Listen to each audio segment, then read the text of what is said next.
Soy César Páez y les doy la bienvenida a Coordenadas Mundiales, el podcast de la Escuela de Relaciones Internacionales de la Universidad Externado de Colombia. 2025 será muy probablemente el año más interesante de las relaciones internacionales en mucho tiempo, y no necesariamente por buenas razones. Juro por Bolívar, por Sucre, por Urdaneta, por Manuela Sáenz. Juro por la memoria eterna de nuestro amado jefe y comandante Hugo Chávez.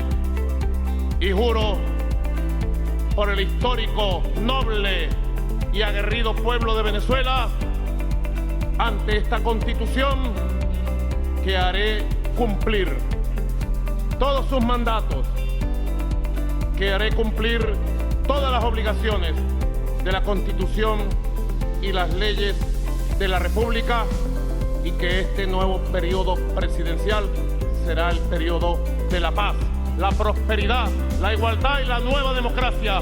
Lo juro por la historia, lo juro por mi vida, y así cumpliré y cumpliremos, lo juro. Para comenzar, en nuestro vecindario fuimos testigos de la posesión presidencial de Nicolás Maduro, luego de unas elecciones más que cuestionadas por la mayoría de los ciudadanos de su propio país y del resto del mundo. ¿Qué puede pasar este año en la política y en la economía venezolanas? ¿Cuáles serán las consecuencias para los venezolanos dentro y fuera de su país de esta reelección? ¿Qué impacto puede tener en el resto de los países de Sudamérica este nuevo periodo presidencial? Estas son solo algunas de las preguntas que surgen de una elección que, lejos de resolver incertidumbres, las acentúa. C'est ce qui me motive à chaque jour où j'ai le privilège de servir dans ce poste. C'est pourquoi, depuis 2015, je me suis battu pour ce pays, pour vous, pour renforcer la classe moyenne. Pourquoi nous nous sommes mobilisés en tant que Canadiens pour se soutenir les uns les autres pendant la pandémie, pour faire progresser la réconciliation, pour défendre le libre-échange sur notre continent, pour notre soutien inébranlable de l'Ukraine et de la démocratie, et pour lutter contre les changements climatiques et préparer l'économie de l'avenir. Nous traversons vraiment un moment critique dans le monde. Pero si por América Latina llueve, por América del Norte y buena parte de Europa no escampa. En la tranquila y casi siempre predecible Canadá, acaba de renunciar el primer ministro Trudeau. Tras varios meses de perder el apoyo de la ciudadanía y de su propio partido, y luego de 9 años como jefe de gobierno, este político carismático dio un paso al costado. Si bien su partido, el liberal, continuará en el poder, habrá elecciones generales muy pronto, y lo más probable es que el ahora partido de oposición, el conservador, sea el llamado a formar un nuevo gobierno. Thank you very much. Wow.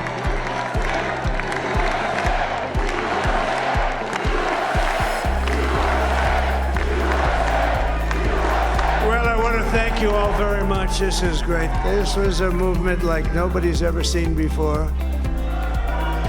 And frankly, this was, I believe, the greatest political movement of all time. There's never been anything like this in this country, and maybe beyond. And now it's going to reach a new level of importance because we're going to help our country heal. We're going to fix our borders. We're going to fix everything about our country. And we made history for a reason tonight, and the reason is going to be just that. We overcame obstacles that nobody thought possible, and it is now clear that we've achieved the most incredible political thing. Look what happened. Is this crazy? El regreso de Donald Trump a la presidencia de Estados Unidos, el país más rico, poderoso e influyente del planeta, sin duda es la gran noticia de la política y la economía internacionales. Tras los anuncios, algunos inquietantes y otros francamente alarmantes que hizo a lo largo de la campaña electoral y luego de su victoria en las urnas, Trump será el protagonista de las relaciones internacionales y no necesariamente para bien. A las advertencias de imponer o aumentar significativamente los aranceles a los productos provenientes de China, Canadá, México y algunos países europeos, se han sumado recientemente las amenazas explícitas a la soberanía de Panamá sobre su canal interoceánico y de Dinamarca sobre Groenlandia. Françaises, Français, mes chers compatriotes. Hier, l'Assemblée nationale a voté à la majorité absolue le rejet du budget de la sécurité sociale et ce faisant la censure du gouvernement de Michel Barnier. Aujourd'hui, le Premier ministre m'a remis sa démission et celle de son gouvernement et j'en ai pris acte. Je veux ici remercier Michel Barnier pour le travail qu'il a accompli pour notre pays, pour son dévouement et pour sa pugnacité. Lui, comme ses ministres, se sont montrés à la hauteur du moment quand tant d'autres ne l'ont pas été. Le 9 juin dernier, je me suis adressé à vous pour annoncer la dissolution de l'Assemblée nationale.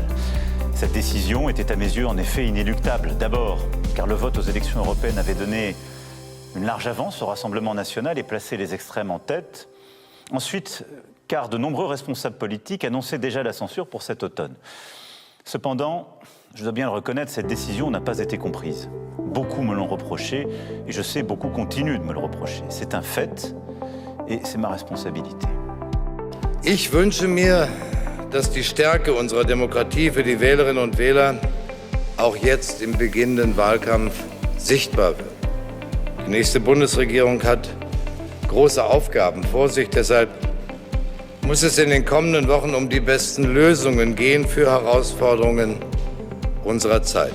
Die wirtschaftlich unsichere Lage, in der Unternehmen in Schwierigkeiten kommen, Arbeitsplätze gefährdet sind, die Kriege im Nahen Osten und der Ukraine, deren Auswirkungen auch bei uns zu spüren sind, die drängenden Fragen der Steuerung von Zuwanderung und Integration, den Klimawandel, dessen Folgen auch uns immer stärker treffen, das friedliche und sichere Zusammenleben in unserem Land. Europa, por su parte, vive una tormenta perfecta por cuenta de las crisis políticas y económicas simultáneas en dos de sus países más importantes, Francia y Alemania. La inestabilidad política de dos de las locomotoras de la economía y de la integración europeas llegó precisamente en el momento en que sus economías acusan la fatiga de modelos desgastados, inapropiados para un mundo en el que la competencia proveniente de Asia y de Estados Unidos es muy intensa.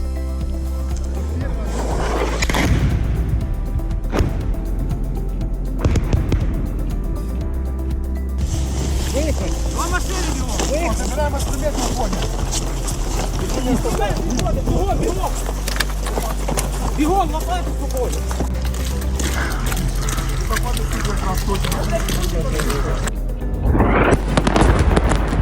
لا الحرب الإسرائيلية انتهت تماما ولا السلام حل على فلسطين بعد. هي هدنة هشة كما توصف في التعبيرات الصحفية المستهلكة أو المعلبة، ولا يحلم فلسطينيو غزة بأكثر من أن تتيح لهم فرصة مغادرة الجحيم الذي أوقده ويا للعجب بشر يشبهونهم من حيث خلق الله لهم في أحسن تقويم. A lo anterior se suma la continuación de las guerras en Ucrania y en Medio Oriente, de las que por ahora no hay razones para prever un final. Para entender las tendencias, los factores y los protagonistas que muy probablemente marcarán las relaciones internacionales en 2025, nos acompañan en este episodio Nur Sesek, Javier Garay y Rafael Piñeros de la Universidad Externado de Colombia. Bueno, para comenzar este 2025 realmente es un placer tener a mis colegas de la Universidad Externado de Colombia. Por supuesto, estoy hablando de Nur. Bienvenida nuevamente a Coordenadas Mundiales. Gracias por acompañarnos en este primer episodio de 2025. No. Hola, hola a todos, muchas gracias por la invitación y feliz año nuevo. Bueno, muy feliz año nuevo para ti también. Y a mi colega y amigo Javier Garay. Javier, gracias por acompañarnos nuevamente aquí en Coordenadas Mundiales. No, muchas gracias por la invitación y qué bueno además mis compañeros de panel hoy. Bueno, y también, por supuesto, la bienvenida a Rafael Piñeros, que hoy está de este lado, del otro lado del micrófono como analista, pero normalmente es el productor de Coordenadas Mundiales, es el que hace la magia, como la hizo para este episodio, de conseguirse invitados de primera línea, de primera calidad, para analizar lo que sucede en la política, en la cultura, en la economía, en todo lo que envuelve en las relaciones internacionales. Rafa, bienvenido. Muchas gracias por la invitación, César, y por permitirme estar en un rol distinto al de producción. Y por supuesto, un saludo especial a Javier, a Nur, en este primer episodio del año. Bueno, entonces les propongo que entremos en materia. Nur, ¿cuál crees tú que sea el tema principal, el tema más importante que va a marcar las relaciones internacionales durante este 2025? Bueno, yo no podría decir solo un tema porque yo soy así como muy amplia normalmente, pero si solo vamos a enfocar a solo un tema sería de pronto como inteligencia artificial y efectos que eso va a generar en la gobernanza, en relaciones entre distintos países, distintos actores y todo este tema y pues problemas de seguridad que eso va a generar. A mí me parece que sería tema específico de este año. Y también podría sumar de pronto el tema del cambio climático y todos los problemas que vamos a enfrentar por ese tema. Bien, y Javier, ¿cuál sería ese tema principal, protagonista de las relaciones internacionales este año? Yo creo que el protagonista va a ser pues Trump y lo que vaya a ser las decisiones en todos los ámbitos. Creo que es lo que va a marcar la agenda. Comenzará la próxima semana a dar algunas ideas, pero definitivamente todo el mundo está pendiente en últimas de si va a llevar a cabo todo lo que ha amenazado o si realmente va a cambiar digamos, de posiciones. Bueno, yo creo que eso va a ser el centro de todo porque afecta a todo, afecta, como decía Nur, los temas de tecnología, afecta los temas de salud pública internacional, afecta los temas, pues claramente de seguridad, ya lo hemos mencionado, lo hemos escuchado, perdón, en las últimas semanas, los temas de economía, bueno, entonces las decisiones, centro de este año, Trump. Bien, y finalmente, Rafa, ¿cuál crees tú que sea el tema principal? Yo coincido con mis colegas en la transversalidad de los temas que han señalado y creo que para nuestro hemisferio, para nuestra región, el tema migratorio va a generar profundas tensiones, tanto a nivel interno como a nivel regional. Y esto lo señalo porque el inicio del gobierno de la administración de Nicolás Maduro el 10 de enero pasado, creo que nos puede abrir una nueva puerta a migraciones masivas en el hemisferio, razón por la cual si le sumamos la llegada de una nueva administración en los Estados Unidos, si le sumamos las reacciones individuales que frente a ese hecho y frente a la presión que pueda haber por parte de Washington frente a otras capitales de la región, creo que ese va a ser el tema del cual más vayamos a hablar. Coincido también, especialmente con Nur, en el sentido de la crisis climática. Nuestra región es significativamente sensible y creo que un aumento de la temporada seca o de las temperaturas y por supuesto la temporada de huracanes de mitad de año, de primavera-verano, que está en los últimos años generando grandes afectaciones, pueden ser bastante complejos de superar, con consecuencias en el nivel local, digamos, en las ciudades, en los municipios, a nivel nacional, en los planes de las administraciones y, por supuesto, con una serie de incentivos distintos, con una nueva administración en Estados Unidos, a nivel de los acuerdos o no que se logren en esa materia. Bueno, y si uno hiciera la pregunta, si yo les hago la pregunta contraria, obviamente, es ¿cuál de los grandes problemas de 2024 podríamos dar por superados, que podrían, digamos, ya decir, pasamos esa página y nos vamos a concentrar en los problemas propios de 2025, que son los que ustedes acaban de denunciar? Nur, ¿cuál crees tú que puede ser un tema que uno puede dar, digamos, por superado? Pues es difícil decir que hemos superado todo de 2024 y vamos a abrir una nueva página en 25 para nuevos problemas del año, ¿no? Yo veo todo está muy relacionado. Por ejemplo, pues voy a enfocar un poco hoy este tema de seguridad y cambio climático y todo este tema, y todos vienen ni de 24, sino que de años anteriores. Es como una acumulación de los años anteriores y ahora en 2025 vamos a volver a tenerlos como de pronto más destacados, de pronto como menos importantes o más importantes, no podemos saber, pero vamos a tener todo este tema que viene de años anteriores. O sea, yo no podría decir superamos y ahora no vamos a tener ellos, sino que pues todo va a ir acumulando. Esperamos que sean como acumulando mejor, pero bueno, pues sería todos estos temas. Yo voy a enfocar hoy, sí, ese tema de cambio climático, porque me parece muy importante, y también de las guerras que continúen, ¿no? Desde año pasado, año anterior, de Ucrania y Palestina, que también serían otros temas que es difícil de pues, borrar, digamos así. También vamos a tener esos temas importantes en 2025, yo diría. Bien, y Javier, ¿cuál podría ser un tema, digamos, de estos temas que uno puede categorizar como coyunturales, no estructurales, que ya no será tema, que fue tema en 2024, posiblemente en 2023, pero que en 2025 ya no es un tema? Pues yo tengo uno, digamos, obvio, si se quiere trivial, y es el año 2024 estaba marcado por estas elecciones globales, ¿no? Se hablaba del 70% de la población mundial iba a tener elecciones en el año 2024. Había mucha incertidumbre sobre cuáles iban a ser los resultados, había muchos temores incluso sobre si realmente la salud de la democracia se iba a demostrar en la mayoría de esas elecciones. Y pues yo creo que entonces es un tema ya superado, pero pues por obvias razones, porque ya tuvieron lugar todas las elecciones, ahora vamos a sufrir, entre comillas, las consecuencias o a enfrentar las consecuencias de las decisiones que se tomaron el año pasado, y por lo tanto ya eso sí, como que este año no va a haber tanta expectativa frente a los temas electorales, sino como lo que digo es, bueno, los resultados ya y cómo se van a desarrollar las decisiones que ya se tomaron. Rafa, ¿y cuál sería el tema para ti que en este año no va a tener tanta atención? Yo creo que, al menos en nuestra región, creo que a pesar de que sigue siendo un problema, y sigue siendo un problema grave porque ocupa un espacio importante de las finanzas públicas, va a ser el tema de la corrupción y el endeudamiento público.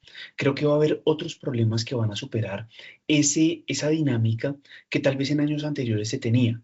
¿Y por qué se va a pasar como un poco de lado? Porque América Latina va a empezar a girar, especialmente va a empezar a algunos procesos legislativos o presidenciales. Va a haber elecciones en Ecuador próximamente, va a haber elecciones en Bolivia, va a haber elecciones en Argentina legislativas a finales de año, y va a haber elecciones en Chile presidenciales y legislativas. Entonces creo que esos temas de carácter interno se van a combinar con una politización, especialmente en esos países, que van a empezar a mostrarnos si en el 2026, que es cuando se van a producir elecciones en casi todos los estados de América Latina, o en muchos más de los que se van a presentar este año, va a tener consecuencias. Entonces creo que esas dinámicas internas van a dar paso a otro juego, y es el de la politización sobre grandes temas de la agenda, como el tema migratorio, como el tema económico y comercial, como el tema de la posición que ocupan los estados en una lógica particular, tanto en la región como a nivel global. Bueno, pues obviamente por las respuestas que ustedes me han dado sospecho por dónde va la respuesta a mi siguiente pregunta, pero ¿hay más razones de preocupación que de tranquilidad para 2025, o definitivamente ustedes creen que 2025 va a ser un año mucho más caótico, mucho más conflictivo, mucho más negativo que 2024? Nur, ¿tú qué opinas? ¿Cómo ¿Crees que va a ser un poco mejor el 2025 que el 2024? Pues yo no quiero ser pesimista, pero mi respuesta sí sería que 2025 va a ser más caótica por las razones que hablamos hasta ahora y por la continuación de todos los problemas que tenemos, lo cual va a asumir con problemas propios de 2025, desafíos propios de 2025. Entonces, yo aunque quería ser más optimista, no puedo, porque tenemos un montón de problemas, temas migratorios, problemas de seguridad, problemas financieros, tanto en la región, en el mundo, las guerras, los conflictos, y todavía no tenemos solución. Y con Trump, de hecho, creo que no vamos a tener como rápido solución a ninguno de esos problemas. Bueno, Javier, yo como lo conozco muy bien a usted desde hace mucho tiempo, también sospecho por dónde va su respuesta. ¿Este 2025 va a ser más tranquilo que 2024 o por el contrario vamos a tener un 2025 mucho más convulsionado que el 2024? Digamos, sí existe consenso en decir que va a haber muchos más problemas, ¿no? Que se van a agravar, muchos de los problemas, yo no sé qué tanto, no me atrevería ahorita, sobre todo lo que decía Nur, digamos, a señalar una tendencia de nuevo frente a lo que se puede anticipar del caso de Donald Trump, incluso en los peores escenarios, ¿no? Incluso en los peores escenarios, es decir, un Donald Trump que llegue a cumplir las promesas que hizo, que de nuevo sobre eso hay muchas dudas, porque pues en su primer gobierno ni siquiera cumplió la mitad, bueno, pero además, incluso si llega a cumplir, no necesariamente eso va a redundar en un agravamiento de los problemas. Sí, porque hay muchos elementos que se comienzan a funcionar. Uno no sabe, digamos, en el caso de que Estados Unidos se aísle más del ámbito internacional, uno no sabe cuál puede ser el fortalecimiento, el efecto en fortalecimiento de los BRICS. No sé. Sí, digamos, entonces, no necesariamente, yo en ese sentido sería mucho más cauto. De nuevo, yo todo lo que he leído y lo que he escuchado, todo el mundo coincide, este año va a ser muy difícil, pero realmente yo no tengo ese pesimismo, tengo más incertidumbre sobre cuál puede ser el desarrollo de los fenómenos en este año. Rafa, ¿y tú compartes un poco más la preocupación, digamos, el pesimismo cauto de Nur o esta incertidumbre que plantea Javier? Yo creo que es una suma de ambos. Y si nosotros tomáramos una medida de tiempo larga y una medida de tiempo más acotada, nos damos cuenta de que no hay razones para pensar que este 2025 vaya a ser extremadamente positivo. Y ahí empezamos a matizar. Porque si cojo una medida de tiempo larga, yo creo que si nosotros miramos lo que pasaba hace 100 años, en la década del 20, de 1920, fue una década muy difícil, que inició más o menos de una forma similar, con una gran pandemia. Hace 5 años el mundo estaba preparándose para un confinamiento prolongado, complejo, para un tumultuoso año 2020, 2021 y 2022.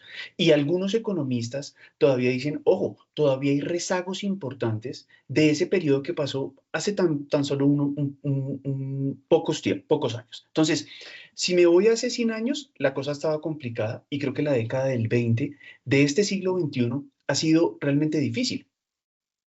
Y si yo tomo como medida el año 2020, por situarnos simplemente en una perspectiva de mediano plazo, me doy cuenta de que este año, pues no veo qué puede ser lo excesivamente positivo que pueda pasar. Entonces, ambos tienen razón, tanto Nur como Javier en su cautela. O sea, no sé realmente si la avalancha de decretos administrativos o executive orders que va a haber el próximo lunes vayan a ser tan negativos.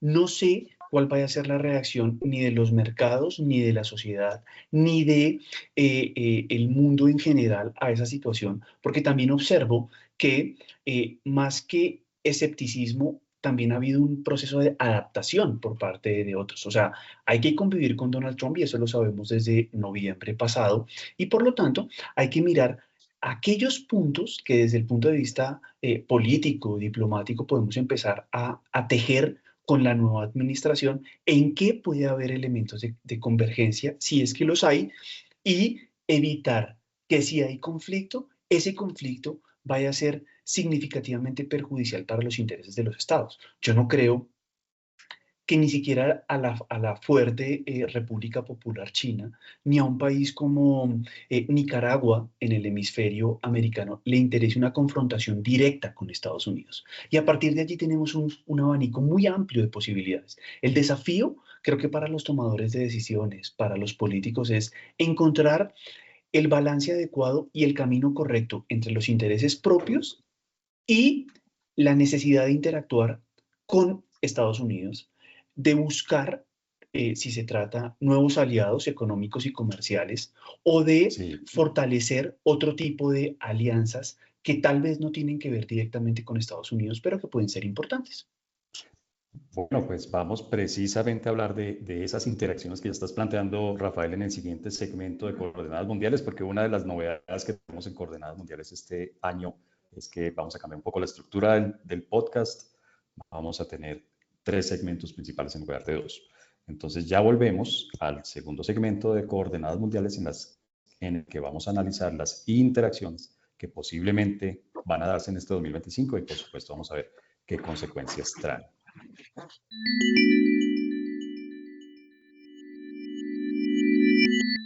Bueno, en el primer segmento de Coordenadas Mundiales hoy, que tenemos en nuestra nueva estructura de 3 segmentos principales y que además los invitamos a ver el video porque vamos a hacerlo, la publicación de este podcast ahora también como un videocast, es decir, vamos a publicar la versión en video de esta conversación, de este análisis que hacemos sobre las relaciones internacionales. En el primer segmento hablábamos del contexto de 2025, cómo le entrega 2024 al mundo, el mundo del 2025, que si hay más razones para ser pesimistas que optimistas o hay muchas razones para ser cautos. En este segundo segmento vamos a hablar de las interacciones que posiblemente vamos a ver durante este 2025. Nur, se ha mencionado obviamente varias veces a Donald Trump en esta conversación. ¿Cuál crees tú que puede hacer las primeras medidas reales en la práctica que tome Donald Trump como presidente de Estados Unidos? Tú sabes, es una pregunta muy difícil para mí porque, pues, ahora peor porque estoy con Rafael y Javier, que quienes trabajan sobre Estados Unidos más que yo, entonces yo no sé qué puedo decir a esta pregunta porque de verdad, pues yo leo sobre Donald Trump y sobre Estados Unidos y su relación con Turquía y qué puede pasar con Turquía. Mi enfoque siempre está allá, entonces a mí me da susto de responder, pero voy a dar una respuesta más generalizada. Es que lo que alcanza a leer hasta ahora y sus discursos y todo este tema, pues creo que Donald Trump está subrayando muy bien qué va a hacer, qué quiere hacer, especialmente con la región, ¿no? Por ejemplo, yo estaba leyendo el otro día el tema de Canal de Panamá, toda la reacción que tiene hacia este tema, o de todos los chistes que uno ve también en Twitter sobre el tema de Dinamarca y ¿cómo se llama en español? Groenlandia. Entonces, ahí me da mucho susto, así decir, como un poco no académico, de pronto con las palabras, de reacción de Trump y como los primeros movimientos que él va a tomar. Pero pues, como les digo, yo quiero dejar la palabra a mis colegas y evitar de esta pregunta. Bueno, pues es completamente válido y muy honesto. Además, Javier, uno de los temas que usted ha trabajado siempre en la academia es Estados Unidos y obviamente es un foco de interés suyo muy, muy potente, digamos, en el que le dedica mucha atención. ¿Qué puede pasar en Estados Unidos? ¿Qué de todo esto que ha anunciado, que lo mencionamos en la introducción a este episodio, de todo esto que ha anunciado Donald Trump durante la campaña electoral, de lo que ha anunciado ya una vez electo, puede volverse realidad en este 2025? A ver. Digamos, yo diría que hay tres áreas importantes del todo el discurso de Trump. El primero es, o la primera, es el tema comercial. Es decir, Trump es una persona que realmente tiene convicciones proteccionistas. En ese sentido, pues es muy empresario. Los empresarios son proteccionistas y considera cosas como que realmente importar mucho es algo malo. desde el punto de vista económico. Eso es cierto, ese es el primer área. La segunda área es el tema migratorio y la tercera área voy a llamarla seguridad / poder, y ahí pues está el tema de la relación con China y la relación con Rusia, si quieren. Entonces, sobre lo primero, el tema comercial, definitivamente Donald Trump tiene una gran capacidad y uno puede ver dentro de los nominados y dentro del círculo cercano de Donald Trump que son seguidores, son leales a la causa y todos tienen visiones muy proteccionistas, ¿no? Y ahí uno podría esperar, digamos, yo no sé si van a llegar a las amenazas totales, porque ahí viene transversal, está Trump es una persona que ve el mundo desde un punto de vista muy transaccional, ¿no? Es un tema de negociación constante. Entonces puede ser que el tema comercial lo utilice como una moneda de cambio frente a otras preocupaciones, otros temas. Entonces, igual, ¿quiénes tienen que preocuparse? México, claramente ya lo hemos visto, Europa, y sobre todo China, ¿no? Sobre el tema comercial. Y ahí yo creo que hay algo mucho, pues, que seguramente va a pasar. Sobre el tema migratorio,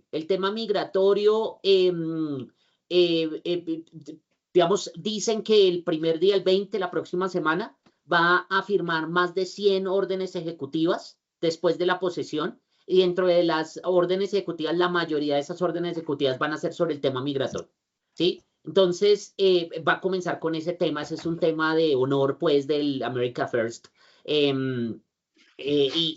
Pues seguramente va a haber muchas dificultades. Vamos a volver a ver estas escenas dantescas de niños separados de sus familias y demás, una cosa absurda, y definitivamente, y ahí lo que decía Rafael al principio, eso pues se va a ver relacionado con una situación además de expulsión de migrantes a propósito de la dictadura en Venezuela, y bueno, eso seguramente se va a poner un poco complicado, y es tal vez mi principal, Nur, está bien decirlo, es mi principal temor, digamos, frente a este año, digamos, sobre todo por el tema humanitario. Y lo tercero, las declaraciones estas de Groenlandia y lo de Panamá, realmente le está hablando es a China y en menor medida a Rusia, ¿sí? Entonces, yo estoy de acuerdo, como se había mencionado antes, en este año China tiene serios problemas, China está en serios problemas, Rusia también está en serios problemas, nadie quiere escalar los conflictos. Y Trump quiere, y ese es otro tema que es importante, Trump quiere llegar a ser o a mostrar que realmente puede resolver los conflictos, ¿sí? Y yo creo que en ese sentido es un incentivo para que no escale también los conflictos. Entonces, no sé, ahí, digamos, son las tres cosas que yo diría. Muy largo. Bueno, y en lo que nos acaba de decir Javier, Rafael, pues obviamente mencionó a Europa, es decir, una de las regiones del mundo que posiblemente se vean afectadas porque Trump haga realidad lo que ha anunciado es Europa. Y creo que va a coger a Europa en un momento crítico. En la introducción hablábamos de Francia y de Alemania, de las crisis que tienen simultáneas económica y políticamente, estos dos países que se han denominado, la gente lo llama las locomotoras de Europa y de la Unión Europea. ¿Cómo ves la situación de Europa per se, pero además con el ingrediente, digamos, que aumenta la incertidumbre, que es Donald Trump en la presidencia de Estados Unidos? ¿Qué podemos esperar de Europa durante este año? Bueno, esa también es una pregunta sumamente compleja y trataré de agruparlo alrededor de tres grandes elementos. Uno, ¿cuál sigue siendo la relevancia de Europa? Dos, ¿cuáles son las soluciones que propone Europa? Y tres, por supuesto, ¿cuáles son aquellos desafíos urgentes que tiene el proceso de integración? Cuando me refiero a relevancia, me estoy refiriendo a la importancia estratégica que tiene.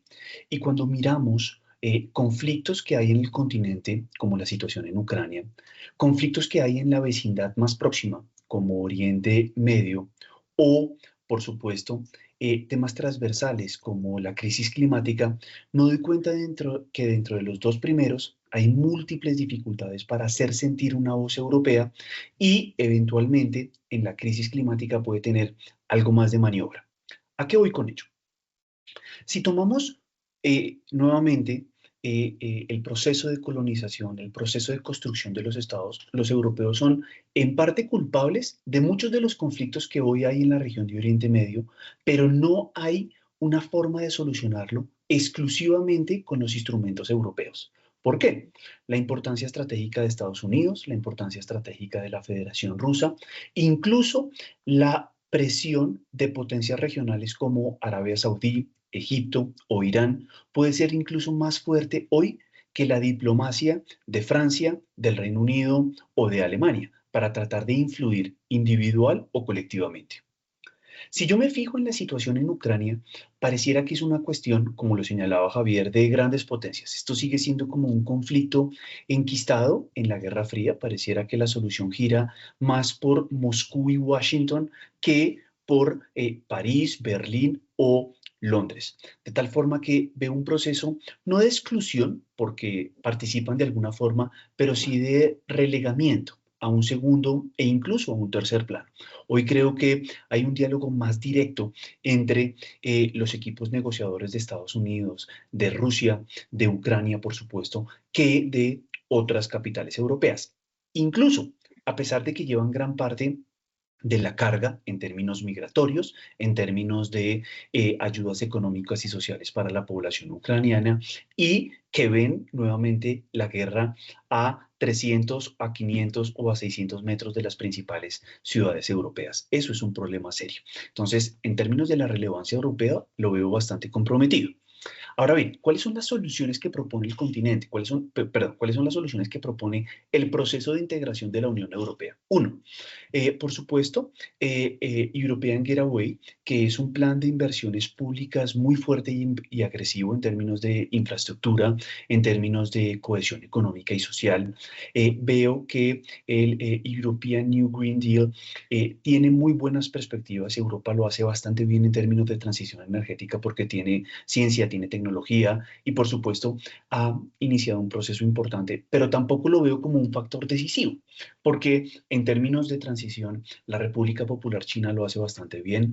Estados Unidos puede que en los últimos 4 años vi avances, pero no sé cuál vaya a ser la reacción de la administración entrante de Donald Trump. Y problema transversal que sigue preocupando, que como lo vemos coyunturalmente con el escándalo que hay ahorita en el Reino Unido sobre las redes de violación a mujeres jóvenes en el norte de Inglaterra por parte de bandas pakistaníes, genera un problema y una profunda tensión, y es la integración social y el proceso migratorio, que creo que en los países desarrollados e incluso en países en vía de desarrollo se ve hoy de una manera muy distinta a como se veía hace 5 o 10 años. La migración como un elemento relativamente positivo, como un elemento que hay que impulsar, que hay que desarrollar. Hoy veo que se cierran los canales para que la migración sea una forma de solución de problemas, para que la migración sea una forma de atraer talentos a las sociedades, sino que la veo como una forma de problema. Pero a pesar de eso, va a ser un tema de profundo disputa. Y por supuesto, en términos de desafíos, también lo señalábamos, encontrar puntos de encuentro en un bloque de integración de 27 nunca ha sido sencillo, pero con procesos de atomización tan fuertes como los que hay, veo que ese eje franco-alemán puede que se esté quedando corto. Hay otros que al interior de Europa participan y que tienen una voz ascendente. Recordemos que Polonia va a tener la presidencia rotativa durante el primer semestre y eso del Consejo Europeo, y eso puede ser importante. Polonia es una voz mucho más fuerte y diciente frente a Rusia de lo que puede ser Alemania. En términos económicos y comerciales se enfrenta a ese dualismo que señalaba Javier. Naturalmente se acerca a Estados Unidos, pero si en Estados Unidos se cierran las puertas, evidentemente tiene que ir a buscar aliados a Asia, es decir, a la India o a China. Y creo que no va a tener fácil porque se va a tener que mover entre dos extremos que a veces se alejan, pero que siguen teniendo relaciones. Estados Unidos, China y Rusia, tal vez con múltiples dificultades desde el punto de vista económico y comercial, y por supuesto desde una perspectiva de seguridad, de cambio climático y de migraciones. Bien, Nur, precisamente Rafael nos mencionaba en su intervención, en su análisis que hacía de lo que puede suceder en Europa y con Europa en el mundo. Mencionaba unas potencias regionales de una región que es a la que te invito a que vayamos ahora y concentremos nuestra atención allí, que es Medio Oriente. Turquía, pues obviamente es uno de los jugadores importantes en Medio Oriente, es una de las potencias regionales en Medio Oriente. Y te quiero preguntar, obviamente, ¿qué puede pasar en Medio Oriente durante este año? ¿Qué podemos esperar durante 2025 en Medio Oriente? ¿Es posible que el conflicto de Israel con varios actores de la región se apacigue un poco? ¿Es posible que se active aún más? ¿Qué crees tú que puede suceder con Medio Oriente durante 2025? Ok, bueno, Medio Oriente, como ustedes saben, es una región bastante complicado, por ende, como decir algo sobre Medio Oriente siempre es como más desafiante de todos, porque primero, cuando decimos de Medio Oriente, ¿de quién vamos a hablar? Por ejemplo, de Turquía e Irán hablamos, y también Arabia Saudita, pero a veces esos actores no tienen un poder, por así decirlo, político en otros actores de la región. De pronto a veces tienen como una relación más económico, entonces su poder en conflictos o otros temas no alcanza a llegar a generar una solución o buscar una solución. Justo, por ejemplo, para muchos países Turquía no es un actor de Medio Oriente, ¿cierto? Dentro de la misma región, Irán tampoco aceptan así, entonces eso genera bastantes problemas. Pero antes de hablar del tema de Israel, yo quería hablar un poco, si hablamos de Medio Oriente, el tema de Siria, porque pues hay un cambio, hay un como transición en Siria. Creo que ese va a ser uno de los principales temas de 2025 para la región y también de Europa, porque pues no sé si ustedes vieron, creo que era la semana pasada, tuvieron una reunión con, ¿cómo se llama? Con la Ministra de Relaciones Exteriores de Alemania, con nuevo, pues, equipo de Siria, no me acuerdo cómo se llaman en español, en turco es Hashti, no sé si es algo similar, pero bueno, entonces con ellos tuvieron una reunión y todo, entonces a mí me parece que el tema más importante para Medio Oriente este año sería el tema de Siria. Justo digo esto porque también en estos días, por ejemplo, Siria va a realizar una visita oficial a Turquía, que sería como primera visita oficial después de muchos años, y pues Turquía ha sido un actor importante en el conflicto y también en el tema migratorio de los sirios, y ahora tenemos como una migración hacia Siria desde Turquía, ya los sirios no quieren estar en Turquía, también en otros países de la región hay esa como migración hacia Siria, entonces pues vamos a tener distintos como aspectos y actores. Y en el tema de Israel también es como un tema muy complicado porque pues si yo miro desde perspectiva de Turquía, voy a intentar hacer esto para como traer otra perspectiva, digamos, de más de Oriente, que sería mi misión hoy. Si yo miro desde perspectiva de Turquía, ese problema obviamente queremos solucionar, obviamente queremos que se acabe la guerra y que Israel quede en su lado y deja libre a Palestina, pero sabemos que eso no va a pasar, aunque Turquía quiera mucho o Israel quiere Irán quiere.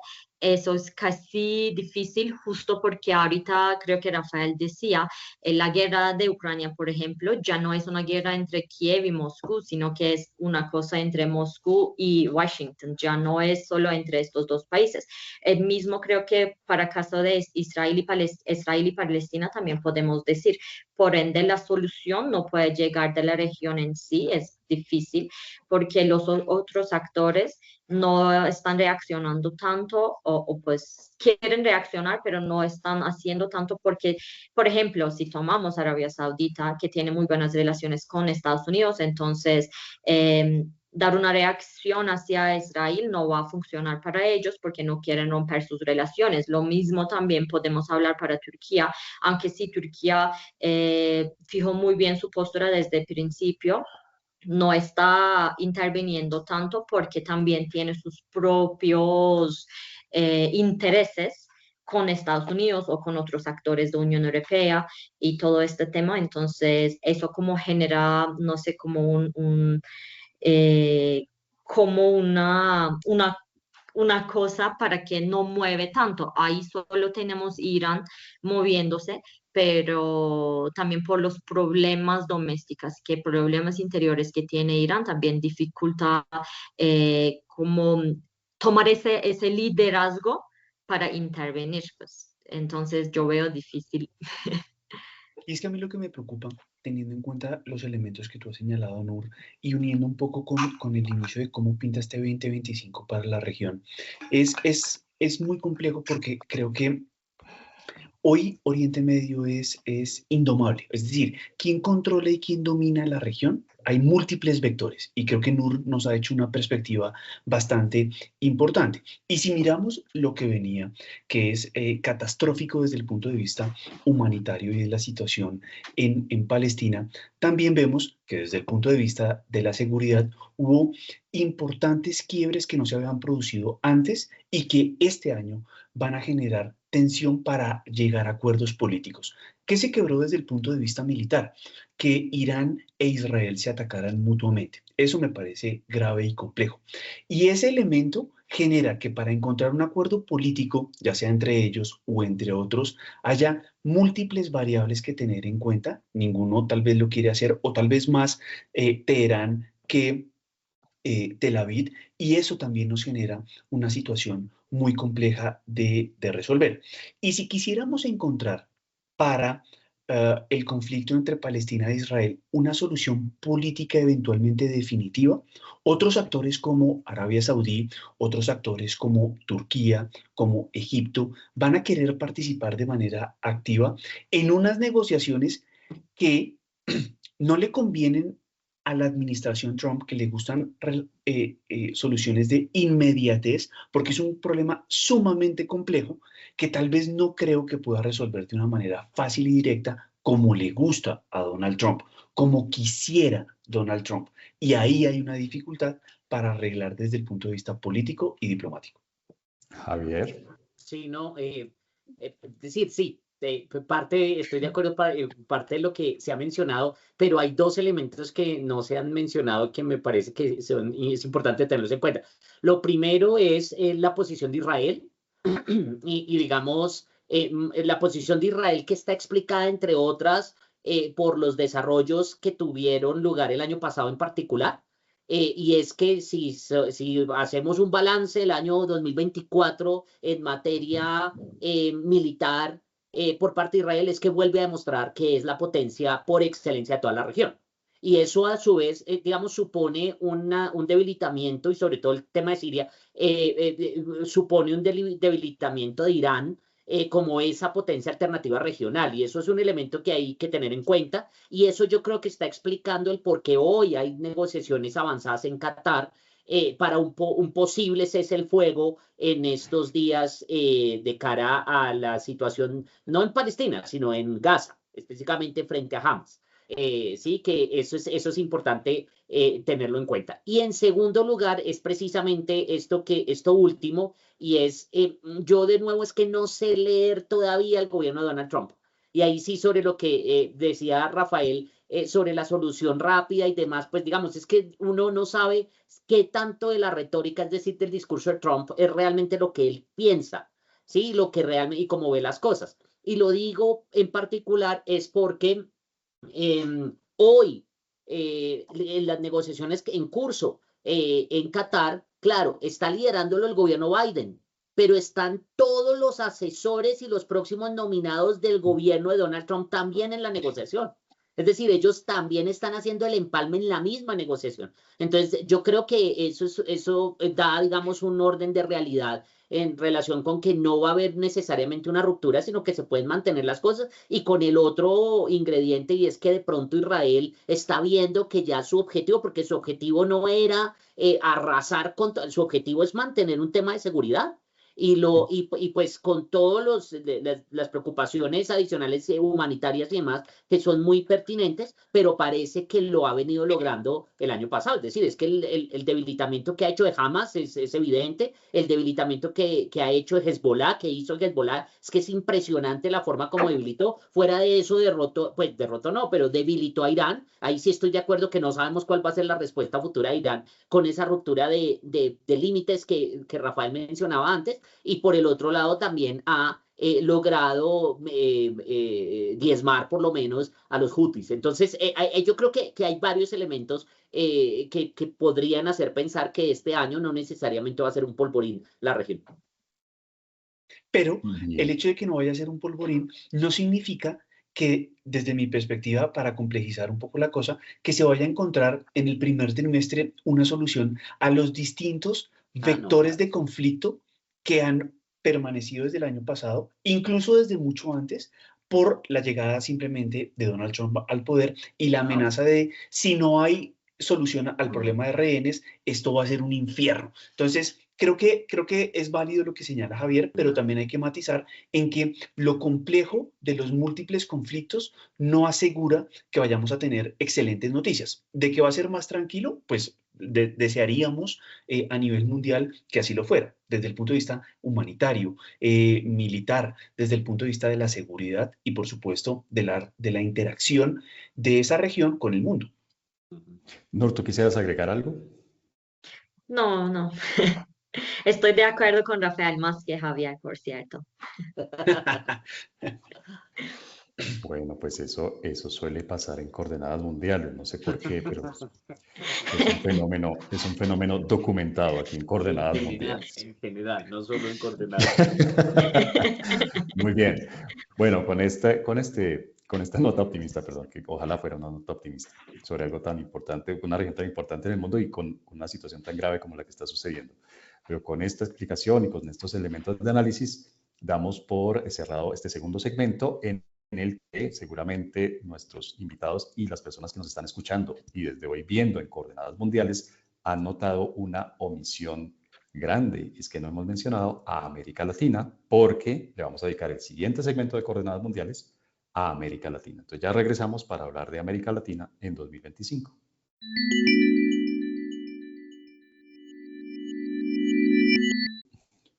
Bueno, ya en Coordenadas Mundiales, primer segmento, que es nuestro segmento de contexto, vimos un panorama general del mundo, vimos cuáles pueden ser los temas principales que marquen este 2025, vimos, por supuesto, cuáles pueden ser los protagonistas en esos temas, cuáles pueden ser los factores también que inciden en las relaciones internacionales en 2025. En nuestro segundo segmento hicimos un análisis un poco más región por región. Sin lugar a dudas, Estados Unidos siempre será un centro de atención, pero más aún con la llegada, el regreso de Donald Trump a la presidencia en Estados Unidos. Vimos otra región de peso pesado en el mundo que es Europa. ¿Qué puede suceder con una Europa que aparentemente está en crisis? ¿Cómo responde a la crisis? ¿Cómo sigue jugando un papel protagonista en el mundo? Y hablamos, sin lugar a dudas, de otra de las regiones del mundo que siempre llama la atención del planeta, que es Medio Oriente.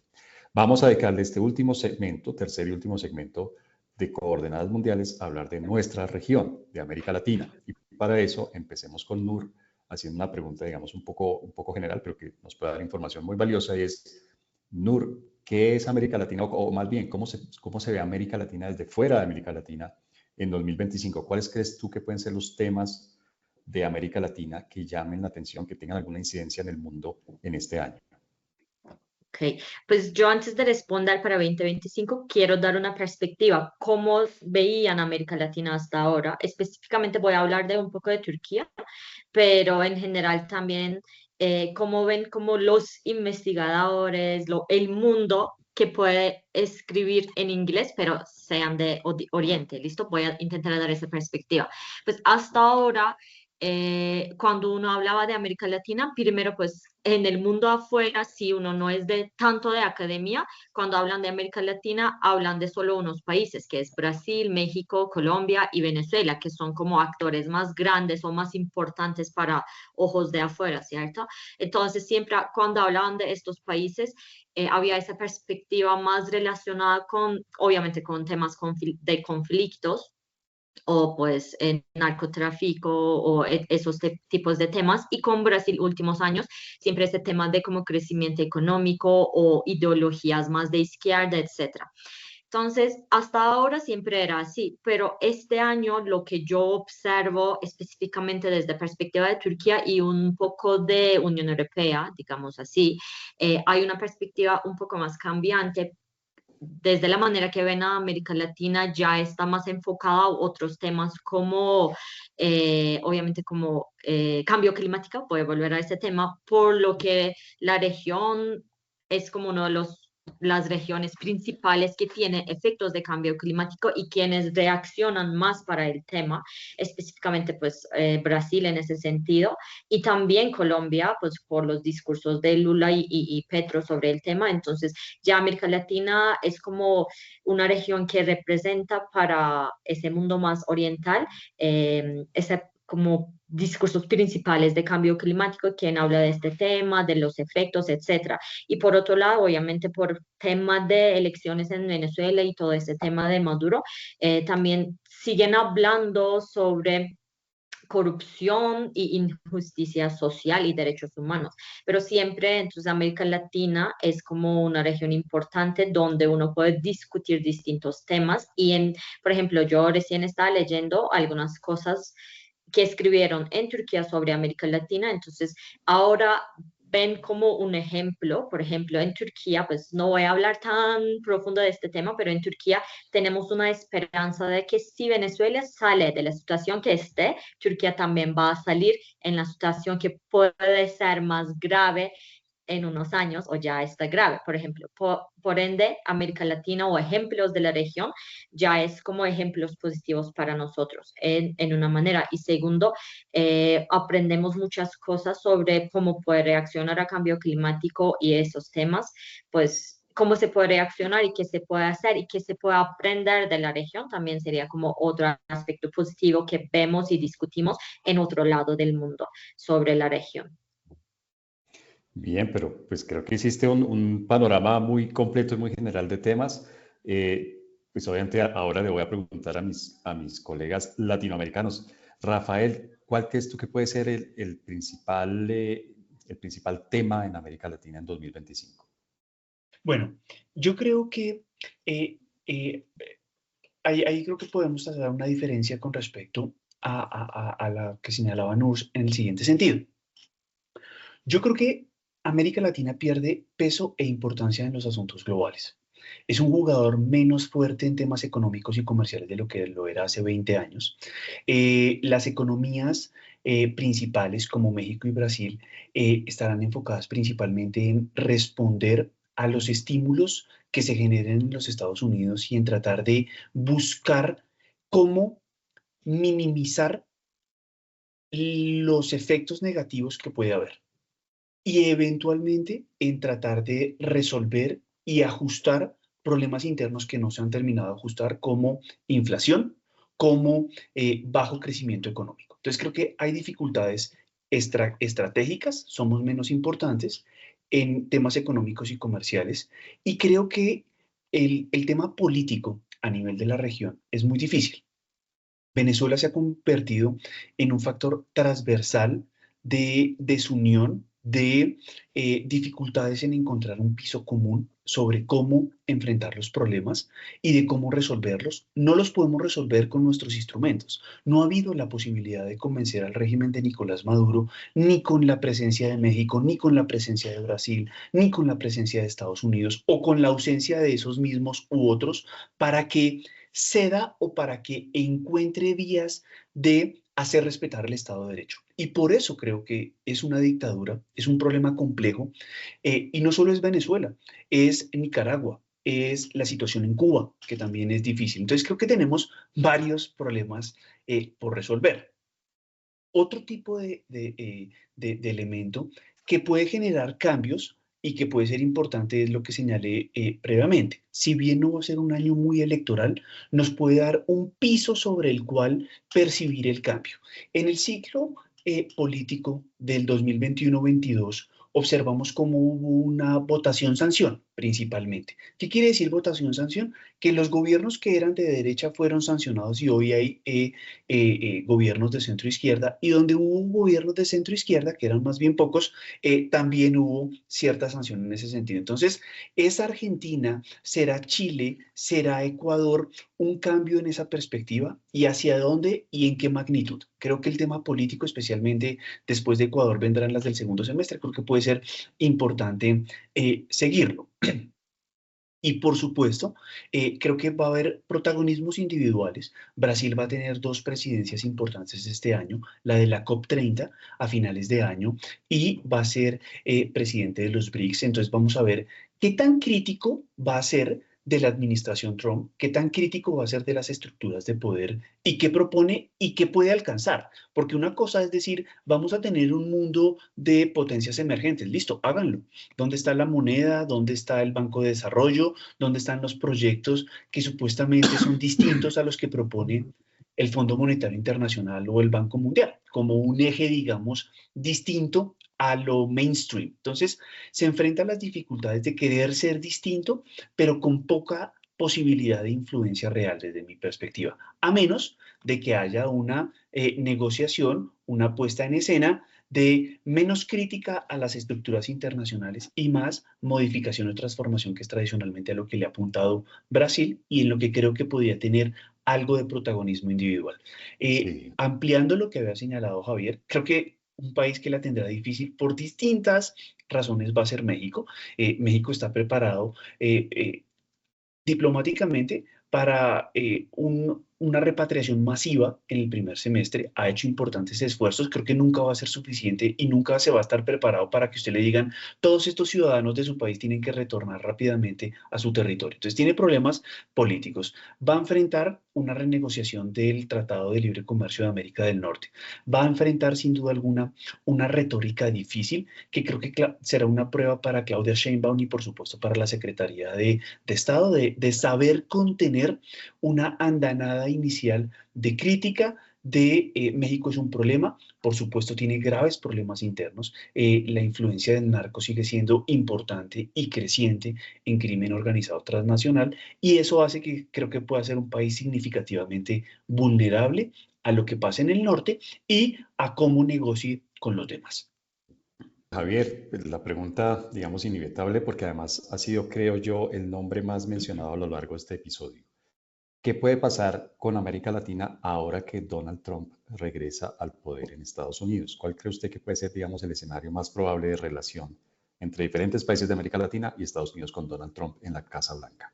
Mire que cuando yo digo que soy muy cauto con este Donald Trump, para poder hacer predicciones de qué va a ser y demás, una de las razones que me llevan a esa posición tan de no sé qué puede pasar, etcétera, es precisamente la relación con América Latina. Fíjese que en el momento en que fue elegido Donald Trump, cuando a uno le preguntaban como analista de Estados Unidos qué iba a pasar con la región, uno inmediatamente respondía basándose en el pasado, pues nada, porque es que América Latina es irrelevante para Estados Unidos desde hace muchos años, no es prioridad, esto no va a ser prioridad. Pero después nos enteramos, por ejemplo, que nomina a Marco Rubio como secretario de Estado. Y muchos de sus nominaciones, a mí me sorprendió que haya nominado inmediatamente ya el embajador en Colombia, por ejemplo. ¿No? Es decir, lo que ha demostrado al contrario es que parece que sí va a ser relevante América Latina. Y va a ser relevante sobre diferentes temas, efectivamente, el tema migratorio va a ser central. Y ahí, bueno, vuelve la caución. ¿Qué tanto va a poder hacer de lo que prometió? No sabemos. Si J.D. Vance había dicho que en 3 meses van a deportar 1 millón de personas, en los primeros 100 días van a deportar 1 millón de personas, eso no es tan fácil desde el punto de vista logístico, no hay plata, ICE no tiene plata, están las ciudades santuario, es decir, hay muchas dificultades para que realmente puedan, existen los jueces en Estados Unidos, ¿no? Entonces, no sabemos realmente qué tanto puedan hacer. Sí, pero seguramente van a enforzar, digamos, dedicarse a eso. Parece que va a volver el tema del muro y lo quieren terminar, esas cuestiones cosméticas realmente, porque eso no funciona sino para despilfarrar los recursos. Segundo lugar va a estar definitivamente el tema de drogas y ahí pues está México con el tema del fentanilo, porque es la preocupación principal de Donald Trump. Y digamos de su círculo lo que uno puede pensar y anticipar es esa preocupación a pesar de que ya esa epidemia de los opioides en Estados Unidos parece que está cediendo, ya comenzó a cambiar la curva en los últimos 2 años. Y de resto, pues vienen los temas principalmente comerciales, ¿no? Realmente, ¿qué tanto ve Estados Unidos o el Estados Unidos de Trump una amenaza el comercio con América Latina? Y pues ahí claramente México sí es. Para Estados Unidos, México es un problema porque para Estados Unidos hay triangulación de China, de productos chinos vía México. En segundo lugar está porque ya lo anunció Panamá, a propósito del canal, que eso de nuevo es una moneda, eso es para negociar duro, y ya después viene que otros pueden realmente suponer una amenaza o ser considerados como algo negativo para Estados Unidos. Y por otro lado, vienen los temas tradicionales, como por ejemplo el tema de Cuba. Seguramente, pues es Marco Rubio, entonces va a haber una postura de nuevo muy dura, muy radical en contra de Cuba. La pregunta es, Venezuela, no sabemos realmente con Venezuela cómo van a actuar. Uno pensaría que también van a tener una posición dura por el ala radical del Partido Republicano. Pero no es tan seguro porque por otro lado hay presiones para que negocie con la dictadura. Entonces no sabemos realmente qué va a pasar ahí, pues de cara, digamos, al fracaso de la negociación de Biden, pues uno esperaría que no haya negociaciones con la dictadura, pero de nuevo no sabemos cuál va a ser la posición ahí frente de Donald Trump. Yo quisiera señalar dos cosas con respecto a lo que dice Javier, que me parece bien interesante. Concuerdo en que con los nombramientos, uno de entrada podría decir que se rompe lo que han sido los últimos 20 años y es una crítica constante a Estados Unidos no le interesa la región. Al menos en el 20 de enero del 2025, la respuesta es distinta. A Estados Unidos sí le va a interesar. Ahora, lo que habría que preguntarnos es, ¿ese interés va a ser popular en los mandatarios de la región? ¿Va a ser popular o va a ser importante para la sociedad? ¿Va a haber cambios que impacten a Javier, a César, a Nur, a las personas, a los empresarios? Eso por un lado. Y por el otro, creo que tanto como profesores como analistas, tradicionalmente se nos pide dar una contextualización de qué es lo que está pasando. Y creo que en el año 2025 y en los que vienen tendríamos que utilizar otras. Traducir, es decir, ¿qué quieren decir los líderes políticos realmente con sus alocuciones? Descifrar, es decir, esos secretos, bueno, no diría que secretos ocultos porque sería una redundancia, pero sí esos elementos ocultos que en el discurso puede que sea agresivo, beligerante, pero que en la práctica quieren decir otra cosa, o interpretar una realidad más compleja de interacción entre lo público, lo privado y lo que demanda realmente la sociedad y las personas en general. Creo que hemos logrado hacer un análisis bien completo de lo que puede suceder con América Latina en 2025. Por supuesto, uno de los protagonistas va a ser Donald Trump en la presidencia de Estados Unidos. Y con esto cerramos nuestro tercer segmento de esta nueva estructura que tenemos en Coordenadas Mundiales, que les recuerdo, ahora no solamente se puede escuchar, sino también se puede ver. Bueno, vamos entonces ahora a nuestro micro segmento de siempre de las recomendaciones de Coordenadas Mundiales. La recomendación bibliográfica de Coordenadas Mundiales.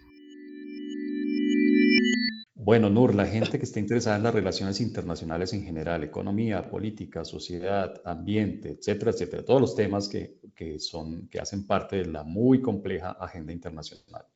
Durante 2025, ¿cuál crees tú que es una buena fuente de información? ¿A dónde enviarías tú a una persona que esté interesada en las relaciones internacionales de 2025?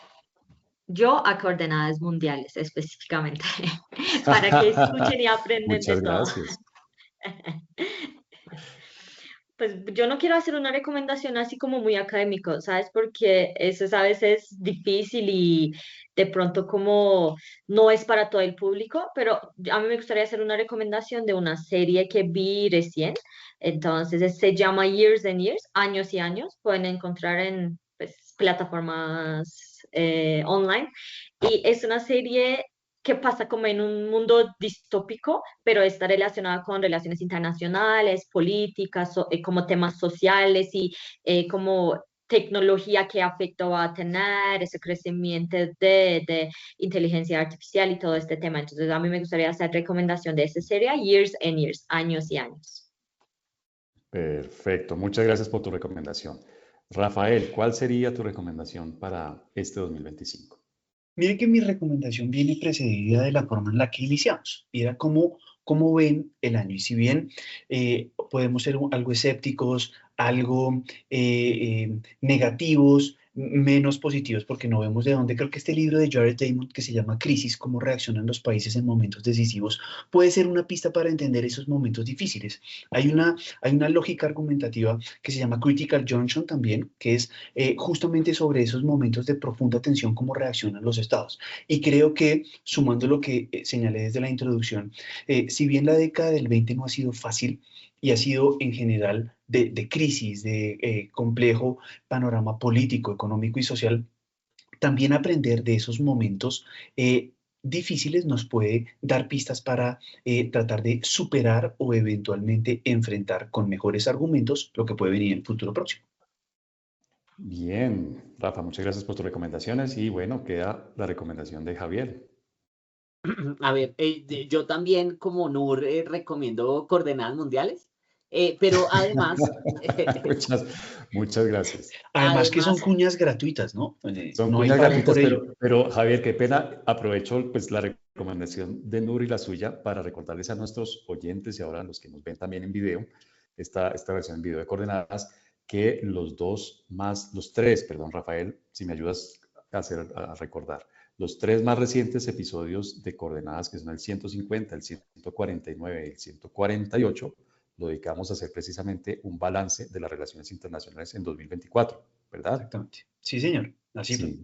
Entonces les recomiendo, es la autocuña que hacemos en Coordenadas, les recomiendo irse a la plataforma donde ustedes escuchen los podcasts y busquen los episodios 148, 149 y 150 de Coordenadas Mundiales, en los que hicimos un resumen, un balance de las relaciones internacionales en 2024. Ahora sí, por favor, Javier, su recomendación, además de escuchar Coordenadas Mundiales. Sí, entonces hay otro podcast también de relaciones internacionales que me parece que es interesante, se llama No es el final del mundo, es un podcast español de el orden mundial que producen mapas y es bien interesante y efectivamente no es tan académico como dice Nur, entonces es muy divertido y pues cualquiera de los episodios, hacen muchos episodios pues de países específicos, que es una forma de interpretar las relaciones internacionales, pero interesante el primer episodio de este año, que hacen un ejercicio como el que estamos haciendo nosotros, entonces ahí van a tener nuestros oyentes otra perspectiva porque ellos hablan de otros temas completamente diferentes a los que hablamos nosotros acá. Ellos abordaron otros temas y es bien interesante porque ahí van a tener una mayor comprensión de los fenómenos. Además es un nombre bien interesante, ¿no? Es muy positivo. A diferencia de nuestra nota pesimista, efectivamente es muy positivo. Bueno, muchísimas gracias a Nur, a Rafael y a Javier por sus recomendaciones.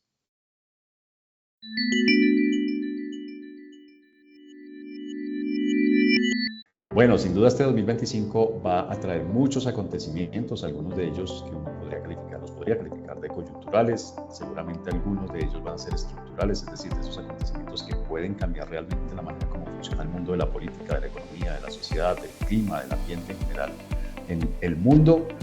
Y gracias a nuestros invitados, a nuestra invitada Nur, que viene por segunda vez a Coordenadas Mundiales.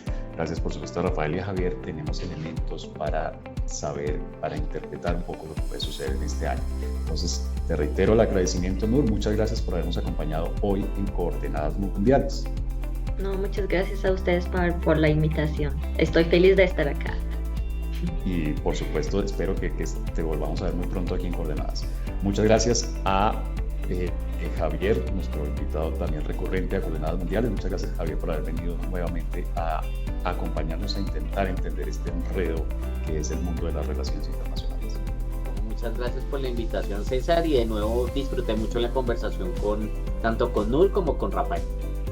Y finalmente, un doble agradecimiento a nuestro productor por habernos conseguido estos súper invitados para iniciar este año 2025 y también a nuestro analista invitado hoy, Rafael Piñeros, por habernos acompañado también para darnos información y sobre todo para darnos análisis de lo que puede suceder en este año. Rafa, muchas gracias por habernos acompañado. El productor y analista agradece la invitación y por supuesto la compañía de los colegas y el conductor. Así que muy complacido estar acá en este 2025. Bien, y le recordamos a las personas que de ahora en adelante no solamente pueden escuchar Coordenadas Mundiales, sino que pueden ver y escuchar, por supuesto, el análisis que hacemos en cada episodio de lo que sucede en el mundo de las relaciones internacionales. Muchas gracias.